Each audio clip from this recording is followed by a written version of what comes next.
Cassandra! She's incredible, organized all of this, brought all of us together.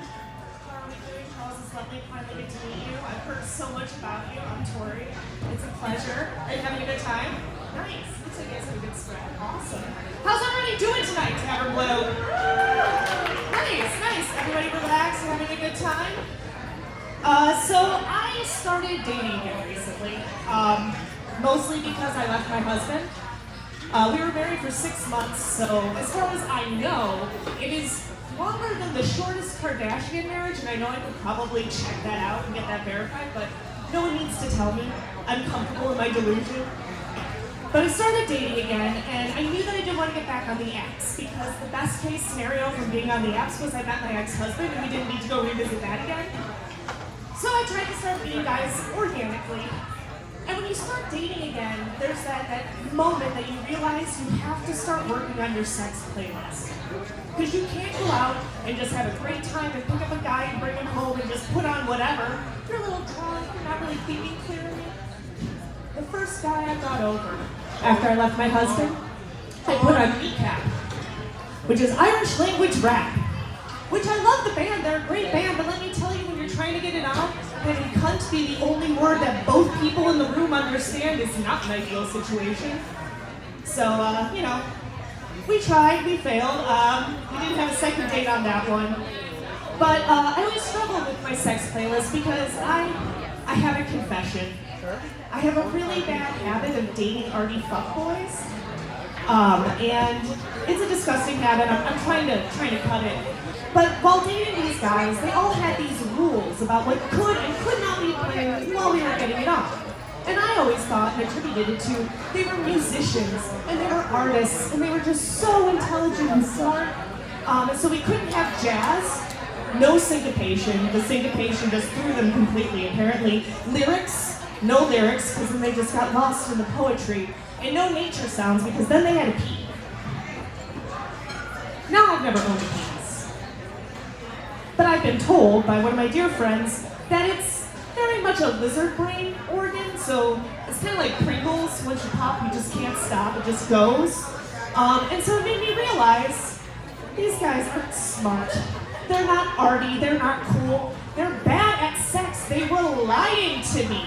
I was robbed of a decade of good sex, yeah. And now that I'm out there, the sex landscape has changed wildly.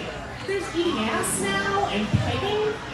I tell you what, when I was a kid, back in my day, pegging meant something wildly different. And I didn't find out that the definition had changed until I said to someone, oh, someone threw me a can of beer at the party and I got pegged in the head with it. And they're like, I'm sorry, what? And I'm like, yeah, I got pegged with a can of beer. And let me tell you, I got some really odd looks from some people and some looks of respect from other people in the room. And then one of my friends pulled me aside and let me know just what pegging actually is. And I was on a date with Kneecap Guy. You guys remember him from a little while ago? Kneecap Guy and I were hanging out and I shared with him my new theory on eating ass and pegging. I think it's like Benihana. Everyone needs to experience it just once, just for the entertainment purposes and the stories. Unfortunately, I've neither done either of those things or been to Benihana, but that's okay. He unfortunately did not agree. He informed me that he wasn't interested in being pegged, as he'd already been fucked in the ass by a woman, his ex-wife. And I get it, I'm in my mid to late 30s, so I know I have to start looking into certified pre-owned. That's fine. I've had some of the best nights of my life in a used car, so I'm down with that. But yeah, so dating was interesting. Was out there for a little bit, and I met a really nice guy. And we went out of town a couple weeks ago. We went to Des Moines to go see a show there. And while we were there, we decided we wanted to go check out the Capitol building. Because we're adults, and we like cultural enrichment and historical things. And it's also Des Moines on a Saturday. What else are you gonna do? So we went to the Capitol, and he parks his truck.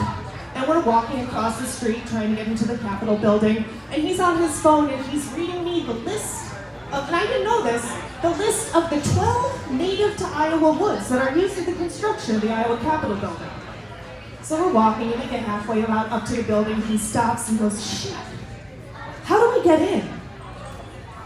The man told me the 12 native woods used in building the Capitol, but didn't look up the front door. It was the most bad thing I've ever heard this man say, until later that day, when he took me to church. Stay with me. He took me to Bass Pro Shop. Somehow I lived in Missouri for 5 years, never been to one. And it was quite an experience. I really enjoyed it. I didn't purchase anything, but I did get to revisit my greatest fear. And I know it sounds weird and completely irrational, but I had a fear of floor-to-ceiling fish tanks.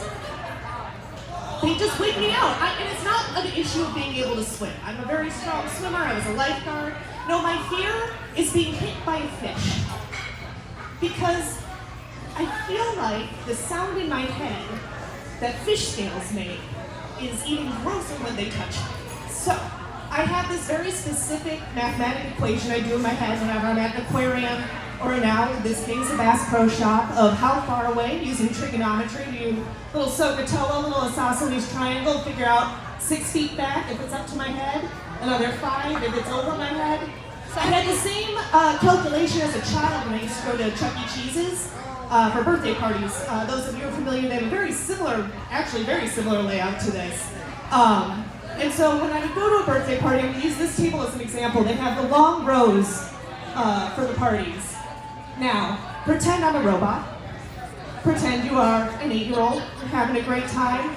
But you're very concerned because you've watched a lot of Doctor Who. And you know what happens when automatons go nuts. And they go haywire, and they explode, and they kill everyone. And so that's why you sit 6 seats back from the stage. You got plenty of time to clear the room for when they go nuts. If they explode, the shrapnel won't hit you. And you can snag everybody's tickets and tokens on your way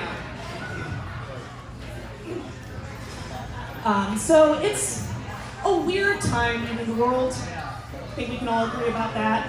It's a weirder time to be Jewish, and an even weirder time to be Jew-ish, which is what I consider myself.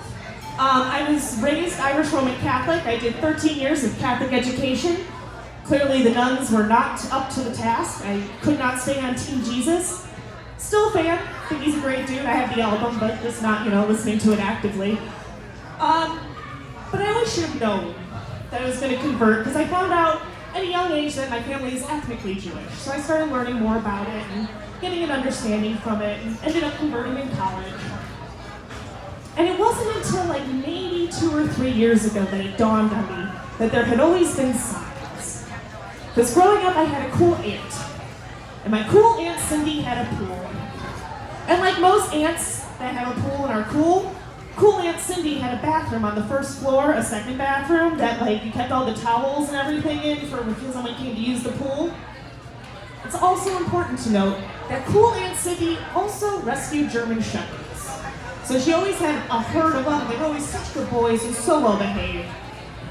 But it didn't seem to matter no matter what time of the year I came over, whether it was Christmas or Easter or the summer, whether the pool was filled or not. Every time I came over, the German Shepherds would bum rush me at the door, and then they would just start pushing me gradually towards the bathroom. And I couldn't figure it out, and then it finally dawned on me. They could smell the Jew on me, and they just wanted to get me in the shower faster. It's okay, they were just doing their job. That's how they were trained. But I told you that I went to Des Moines a little while ago. I went to Des Moines to go see another Jewish comedian, Marco Cerisi. I know, shocking, there's more than one of us out there. But I was at the show in Des Moines, and it was a great show. And I'm in the bathroom afterwards with the herds of girls using the restroom after an entertainment event, as always. And a girl comes up to me, and she says, "I love your necklace." Which was this one. It's a very lovely necklace. It's my blingy Star of David. I only get to wear it for comedy shows in the high holy days, so I gotta trot it out when I can. And I thank her, and then I noticed that she has her name in very beautiful sterling silver Hebrew lettering. And I'm like, "Oh, I love yours." And then we realized that every girl standing in line has this amazing jeweled Star of David on. So like any good millennial, we take a picture in the mirror, a nice bathroom selfie, and I looked at them and I'm like, "Ladies, we have a minion. We can have a bliss in this bathroom." And they're like, "Well, new friend Tori, where are we gonna get a baby?" Come on, it's Des Moines. Someone's gonna drop any minute now. Um, but I am an animal lover. I have a cat. I know, shocking. I don't look like a cat lady.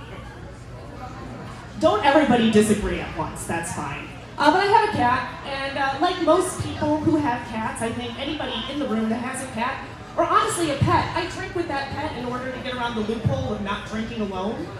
And so I have a cat, Kyle. He's 16 years old, and he is 20 pounds. And one time, Kyle and I were drinking together. And this was a couple of years ago. And I used to live in an apartment that was interior designed by Polly Pocket. It was her dream clamshell. If you folded it open, there was a couple of steps that led up to like more levels of the apartment. There weren't. I actually was just in my 30s sleeping in a bunk bed just so I could have more floor space. But I was drinking with Kyle. I had a whole bottle of Prosecco Giasti because it's my favorite because it's festive. And I don't know how, but somehow I woke up the next morning in my bed, which is 6 feet off the ground, and I clearly had no business operating a ladder at the time. But I woke up there and I am just in rough shape, just like dying. So I get my shit together, and I get out of bed, and by get out, I mean I kind of just hurl myself over the edge and go, look out below! And it's like the Looney Tunes bomb drop sound. Anyways, I get out of bed, then I get some food and coffee going, and I'm starting to feel a little more human again. And then there's this moment, and I think anybody here is an adult, you know that feeling, and that dangly thing in the back of your throat that Cardi B talks to us about, also known as your uvula. You feel your uvula go out of alignment. You're like, I have 30 seconds to get my Zen on and not throw up. So I feel this happen, and I'm going, nope, I'm in my 30s, I don't throw up because I drink too much anymore. And I try to get my stuff together. And then I realize I'm in my 30s and I'm about to throw up because I drank too much. And so I get up and I start running. And it goes into slow motion, like chariots of the fire.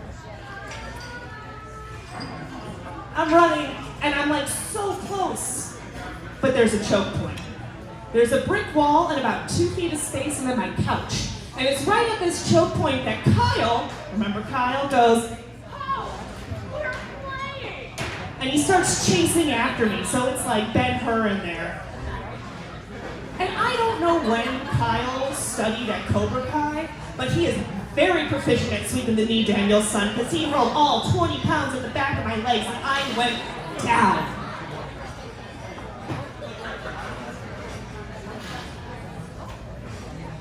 Have you ever thrown up on your cat?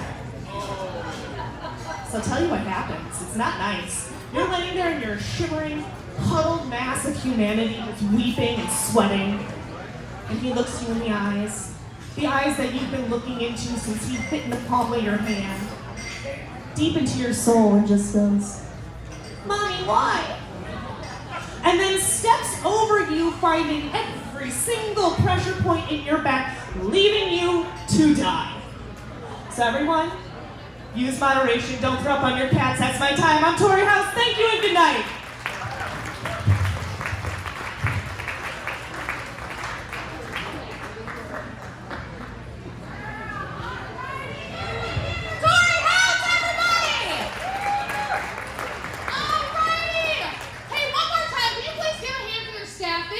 Incredible tonight. They're doing amazing. We're having a great time. Charles, are we still having a great time? Absolutely. People who are with Charles, I didn't get your guys' name.